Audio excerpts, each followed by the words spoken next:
Microsoft 365 Copilot will automatically enable Anthropic's Claude AI. How do we balance these features that folks seem to want along with the privacy concerns? I wonder if we asked AI what AI would want us to do. Are you sure? You sure about that? I kind of want somebody here to do that while Travis is talking. I think it knows we're talking about it because I tried to load ChatGPT and I just get an error message that says content failed to load repeatedly.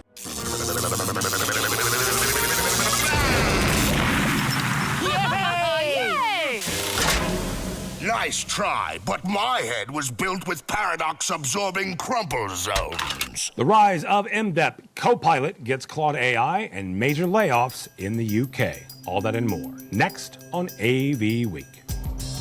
This is AV Week, episode 747, recorded Friday, December 12th, 2025. One size doesn't fit all.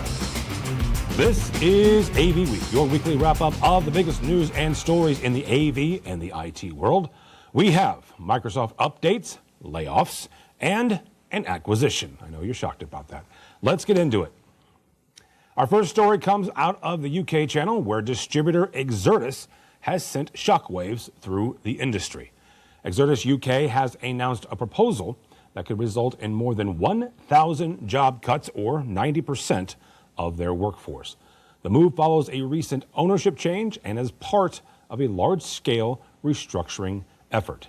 A formal consultation process is now underway, expected to last up to 45 days. During that time, the final scope of the cuts will be determined. Now, industry reaction has been swift, with many pointing to the potential ripple effects across UK distribution, integration partners, and vendor relationships. Beyond the numbers, this development raises broader questions about consolidation, margin pressure, and long-term stability in the AV and the IT chain. Next, a major acquisition in the digital out-of-home advertising space. Broadsign has announced the acquisition of Place Exchange, a programmatic advertising platform focused on out-of-home media. The move strengthens Broadsign's position in the growing programmatic DOOH market by combining its ad serving and content management capabilities with Place Exchange's tools for planning, buying, and reporting. For AV professionals, especially those working in large venues, transportation hubs, retail environments, and smart cities, this deal signals continued investment in data-driven signage and advertising ecosystems. Broadsign says that the combined platforms will make it easier for advertisers to plan and activate campaigns across global networks, while operators gain improved monetization and operational insight. Place Exchange's leadership and team will remain with the company as the integration moves forward. Microsoft is rolling out a new Teams feature focused on security, and it puts more power directly in the hands of users.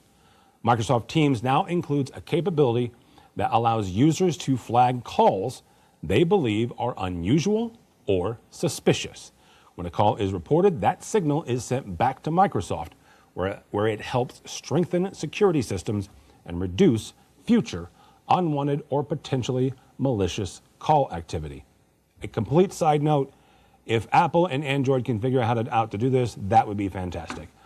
This update is designed to support real-time threat detection and gives end users a simple way to participate in protecting their organization. Now, rather than relying solely on automated systems, Microsoft is leaning into user awareness as another layer of defense. For IT and AV teams managing collaboration platforms at scale, this feature adds a practical tool to help address growing concerns around phishing, social engineering, and voice-based attacks in unified communication environments. Turning to display technology, a new LED product is pushing into immersive territory. KLT has debuted what it is calling the world's first sound-transparent, passive 3D LED screen. Now, unlike traditional LED displays, which often block audio or require speakers to be placed around the screen, this design allows sound to pass directly through the display surface, which that's more in line with traditional movie theater designs and acoustically transparent material. The result is more accurate audio placement, especially in environments where realism and immersion matter. The system also supports passive 3D viewing, meaning audiences can experience depth without complex active systems. This combination opens up potential applications in simulation, themed environments, museums, and experimental spaces where visual impact and precise audio alignment are critical. Now, while this technology will likely live at the premium end of the market, it highlights where LED innovation is headed, blending acoustics, visual, and spatial experience into a single form. Our final story today focuses on collaboration technology and a firmware update from Sennheiser. Sennheiser has released firmware version 1.3.8 for its Team Connect bar solutions, bringing improvements to camera performance, audio handling, network stability, and security. The update also enhances Dante audio output support and reduces system wake-up times, making the bars more responsive in day-to-day use. Alongside the firmware release, Sennheiser is hosting an online seminar titled, quote unquote, Elevate Your Meeting Rooms. Now, this is designed to walk users through what's new and how the updates can improve hybrid meeting spaces for AV and IT teams managing meeting rooms across corporate and education environments. These incremental updates reflect a continued focus on reliability, flexibility, and long-term performance rather than flashy feature additions. That's your AV news for the week. Stick around for this week's roundtable where we will look at MDEP and more IT and UC security. This is AV Week. All right, welcome back. Now we bring in our fantastic roundtable with us to discuss the news and information we have gathered this week. First and foremost, Bren Walker from Kierkegaard. Welcome, ma'am. Thank you for having me. It's good to see you again. And happy holidays and congrats on the Bears. Happy holidays indeed. As we're recording this, Bren may not be saying that on Monday when we release this, but as we're recording this, they're playing the Bears. I will still be saying it on Monday because you're a long-suffering Bears fan, and I have compassion for long-suffering sports fans. Okay? All right. I will take that. We will see what happens in the next 3 weeks because that'll really determine. Also with us is BC Hatchett. Welcome, sir. Thank you, Tim. Happy to be back, sir. Thank you. Good to see you. And a brand new gentleman that we got to meet not too long ago is Mr. Travis Cawthorn from Kramer. Welcome, sir. Thank you. Yeah, thank you so much for having me. And I hope to also, feel a Bears win on Sunday, being a Bears fan myself. So excellent. It's been a bit of a fairy tale season, maybe a little bit unexpected, but we'll take what we can get. Amen, brother. We will take what we can get. And I will say this, and I know that we're recording, and Mitchell can cut this up and play this back to me if it doesn't go this way. I know that they lost to the Packers. I understand that. I will say this out loud. I think they're going to beat the Packers at home. That is my prediction. So, and then just, I don't know, first or second round. I have no idea about the playoffs at this point. All right. We're talking about technology, actually. This first story comes to us from Rave Pubs. HP has announced plans to integrate the Microsoft device ecosystem platform. For the rest of this, I'm going to refer to this as MDEP across its Poly HP collaboration hardware portfolio, including video conferencing systems, IP phones, room controllers, and scheduling displays. Now, this strategic move, according to HP, aims to deliver more consistent and seamless Microsoft Teams experience, improve device security, and simplify management tasks for IT administrators. Okay.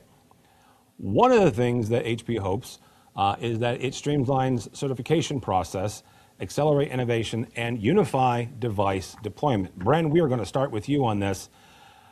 One of the things that I am watching, quite frankly, over the last 6 months-ish, as MDEP has been released to the public and started being promoted, is Microsoft kind of pushing it more and more. HP/Poly is the latest company to jump on board on this. When you look at this from an overarching design standpoint, you look at it as somebody who absolutely helps integrations get deployed across the world. How do you expect this integration to affect device deployment and, quite frankly, to affect the customer's use case and the customer's daily use once you, the consultant, and the integrator and everybody else leaves the campus? My dog just barked the way I feel about this. He's got an opinion too. As a designer, we're very agnostic, right? So Yeah. if the client is a Teams campus, then we're going to work with that. If the client is undecided, we're going to help them accept Zoom. It ultimately, I understand what all of these plays are about in terms of market competition. But I think that it actually could have the effect of driving people to the competitor. Unless you are a campus that has completely bought into Teams and along the decision-making hierarchy of your organization, everyone is in. Or someone who's very high up is saying, we're here because of this. And like it or not, this is where we're going to be, right? So otherwise, I think most of the people that I talk to, if they had a choice, would not want to have such a stack that they depend on that is so completely wedded to one company that does not do a good job with UX and UI as a rule. BC, I'm actually going to pull something I read this week. Boom Collaboration did a report this week where they kind of highlighted the 5 or 6 things that they see coming down the pipeline for the next year, 2026, right? One of the things they said kind of leans into a little bit what Brent said, and that is the increasing capabilities or the increasing popularity of bring your own meeting, meaning that MDEP may, if they're right, would have a lesser effect or a lesser impact. As somebody who manages an entire campus, what do you see the impact of this being, the MDEP and the kind of ubiquitous of that platform and that push by Microsoft? Where do you see that? How do you see that impacting your campus and your support? So it makes me nervous anytime you have a manufacturer that is mandating, hey, you have to use this protocol or that protocol. That honestly scares the hell out of me, because you're one, like we saw with the great chip shortage, you're one supplier falling on their face from everything collapsing, or at least putting the hard brakes on your innovation. You were talking about how bring your own meeting is a way around it, and that's actually what we do on campus now. Like, we don't have a lot of MTRs, we don't have a lot of Zoom rooms. We've pretty much standardized on a USB connection. Everybody already knows how the applications work on their laptops. They can bring in, connect in, and we don't have to worry about trying to set up a room and then trying to set somebody up to connect to the room as well with their machine to share content. Kind of like Brendan said, agnostic. That's what we push with our connection protocols on campus. We want to enable the users to use their own devices and use what they're comfortable with, so we minimize any kind of learning curve whatsoever when they're trying to give their presentations or their meetings.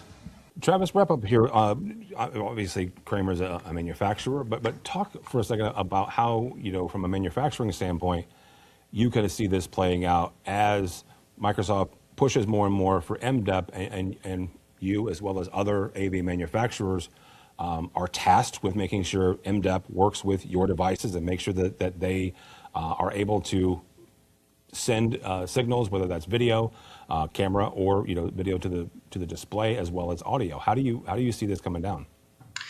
Yeah, at least here from a Kramer standpoint, we have a Microsoft Teams room offering and they actually happen to all be Android-based operating systems. So I think the biggest thing, and you guys hit it a little bit, is how is that end user experience going to be? That's what it's going to come down to. Of course, you could always, throw in cost as an option to the end user as well. But, if it's one of those things where, how is it going to be, well accepted in the market? Is it going to be well deployed? Are there hurdles people are going to have to jump through? I'm sure there are, especially from a manufacturing standpoint. But, also at Kramer, if we, want to do that Teams room experience, we can, but, like BC was saying, like some people just want to bring in their own device. I mean, people want ease of use, simple, straight to the point. They don't want something getting in the way. of their class, like you guys have, Vandy there, BC. So it'll be interesting to kind of see how it all plays out. But again, I don't think people like their hand being forced by any means. I would 100% agree with that, which actually leads us into our next story, which is from UC Today.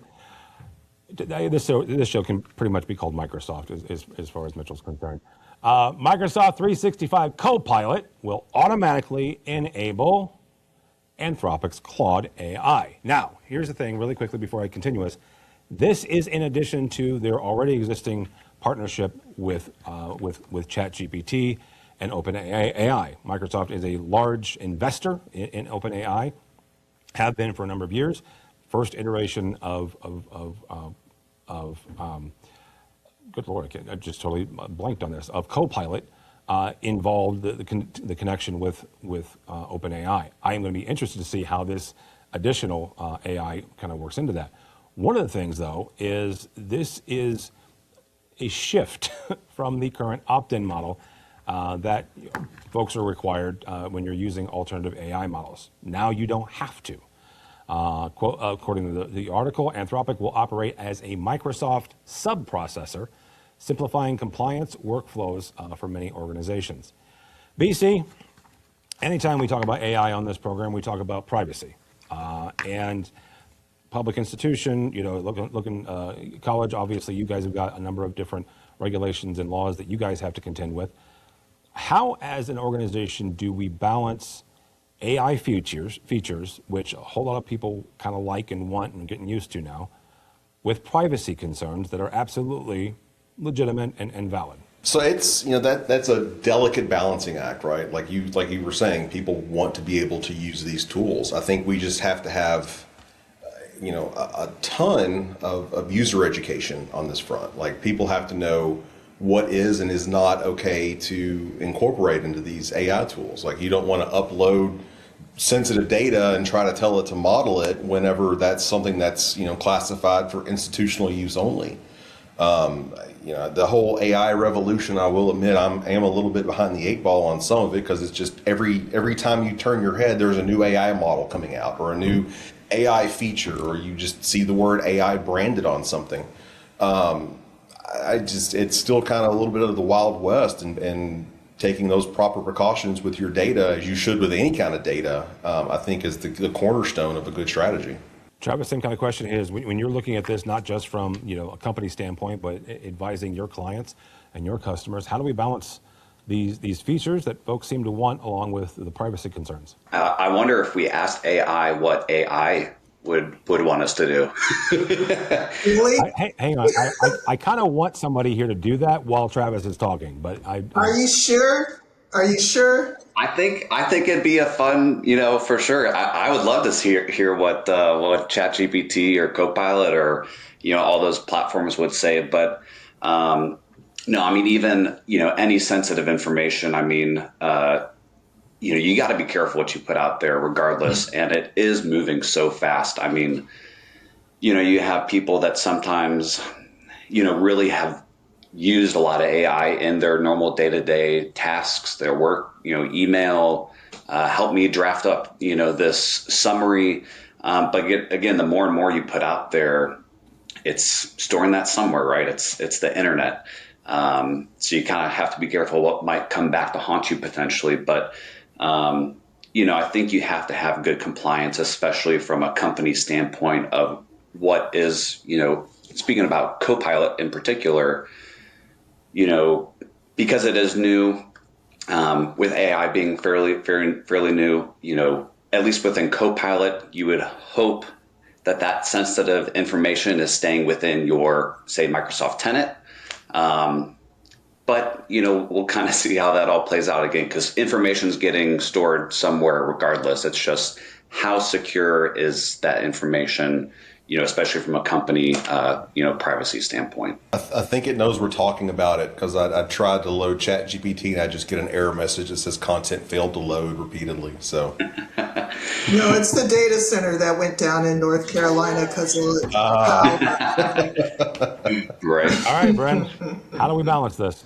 Let me just say that I think the critical thing in that piece is the recognition that one model does not do it, right? And if you're actively, I'm actively working coding using AI, and I choose different models depending on what I need to do.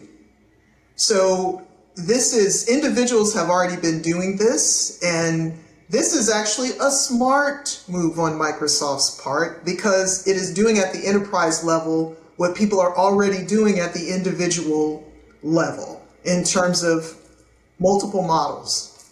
The challenge that they have is the same challenge we have around copyright and privacy. There is no global regime. So this is not a global choice. The differences between UK, Europe, and what we do in North America, which is what is driving the whole opt-in, whether or not you're opted in or not, you can't be opted in those countries that have more strict privacy policies. So if I have a global product and my customers are everywhere, which if I'm online, pretty much my customers are everywhere, then this causes issues for me, right? Because it means my European clients all of a sudden need to see something different. So there's that. The thing that I wonder about is, how does Google respond to this, right? Does Google say, we're going to also go into this where you can have multiple models? Or are they going to say, nope, we're going to bet on our model only, and we're going to stay focused on our model? So that ground is the loosest part, I think. And it's okay that it's still like this, and hopefully it will stay like this, and we won't be in a situation where I'm not concerned about AGI and there being one winner. I don't think that's going to happen. I think that we need multiple players, right? And we'll soon see as this is rolled out what it means for people in terms of what they choose to do. Do you think that this edition is Microsoft acknowledging or admitting that there's not going to be one winner? Of course. Yeah. Because look at all the money that's gone to OpenAI for ChatGPT. Oh, billions. Well, and how many users do they have? How many paid users does ChatGPT have? Does anybody know? 800,000. I would have thought that would have been way higher, to be honest. Me too. That's nothing for something that has had global attention for months and months and months and months, and was the for 3 only. years. We just passed the 3-year mark. Yeah. 800,000. So, you can't be in business on that when you're taking in billions. And some of those billions are just going around in a circle. It's like NVIDIA is giving billions to OpenAI. OpenAI is then spending billions on NVIDIA chips, and Microsoft is giving. I mean, it's a little bit like what is the snake that ate its own tail? Yeah, the serpent that eats its own tail. It's sort of there. It's sort of there. I think this is a good thing in terms of the recognition that people need to think about more than one model. If you've only got one in your life and you're using AI, just try the others to see. And I'll tell you, I keep getting up here in Canada, I keep getting all kinds of free offers for these for these services because they're all everybody's looking at ChatGPT and realizing 800,000, that's not a business, right? No. So how do we get more people? Because until you get more people actually using it seriously, the free riders are not helping you develop your language model anymore. They don't help you. The way that they use what they're given in terms of access isn't going to help that model evolve. It's the paid users that are going to help the model evolve by the depth of what they're doing. And if you have less than 1 million out of 7.5 billion people in the world, half of whom have smartphones, you're not winning, right? No. So, and at this point, I don't think any of them are winning. With that definition, I don't think any of them are winning. No, right? the ones that are. At this point, being inside Google, that model has the best chance, right? Because of the breadth of Google and its ability to do what it needs to do to develop AI without having outside investment per se, right? Like they can make all of those plays internally on their own without having to disclose necessarily to anyone what they're doing and how they're doing it. OpenAI, they've got quarterly conversations where they have to talk about what they're doing and being responsive to all that money that they got, right? So more models, the better. And I think as we'll start to see smaller players that are doing things more specialized. It's just still like, so early. Yep, very much. But not a reason not right? to jump in is what I'll say. Brent, I think I just learned more about all the AI ecosphere in the past 3 minutes than I have in the past 3 years trying to learn about it. Thank you. You're welcome. I've shed some blood on those tracks, BC. Let me just put it that way. That she has. And her and I have had some long conversations about it. One of the things, there's two things here, really quickly. I have never been shy about advising people to listen to other podcasts. There's one called Acquired. I will warn you first and foremost, it is a 4-hour podcast. So if that's not your jam, do not download it. It is the only podcast I listen to that is 4 hours, and it's on a monthly basis. But they did an episode about Google. It goes to the history of companies. This latest one was on Coca-Cola. It was fascinating. But they did one on Google's AI trajectory. And I learned a couple things. Number one, Google's been talking about this and doing this since early 2000. Like they are, people don't realize this, they're the granddaddy of this, right? Sam Altman came from Google, right? So a lot of the papers and the theories came out of Google in the early 2010s, late 2000s, and they just kind of slow rolled it. A little bit what Brent was saying though, because they don't have a whole lot of people to answer to when it comes to this thing. So they've kind of been very careful about how they've done their flavor and their version of AI. Now, folks who have left Google, they've learned the AI stuff, they've left the company. It feels a little bit like the Cowboys left the kind of their origins, and they're out here being Cowboys, right? And Google's still going, just kind of plodding along, being Google, right? But as somebody, and this is my 2 cents, this is Tim's opinion, nobody else's. As somebody who has used an awful lot of platforms, I find Google's Gemini to be underwhelming when I compare it to Claude, which I do. I pay for Claude and I pay for ChatGPT. I'm one of the 800,000. But I've also used, visual ones. I've used coding ones. And I don't know. I don't know if it's just not my jam. May not be how my brain works. I've just never been a big fan of Gemini, and I did pay for it for a couple of months just to give it the same kind of the kind of trial as I have the other ones. I don't know. Well, I think that there's evaluating them based on the chat feature is one way to look at them, right? Okay. But that's just what's put in front of the public, because that's what could be commercialized. So at the same time that Google was doing their AI work, there was the Allen Institute for AI in Seattle, right? Paul Allen separated that from Microsoft so that they could develop without any sort of conversation around what's going on with Microsoft stock or any of that stuff. And the things we're seeing with ChatGPT, I saw at the Allen Institute in 2007 and 2008, wow. Right? Okay. So if you look beyond just what the chat bot does, and you start to think about what the other uses are besides I'm asking a question and getting an answer, I think that there are some advantages to Gemini from that point of view. Right, but the chat point of view is really just about what is your jam, like which one feels better for you.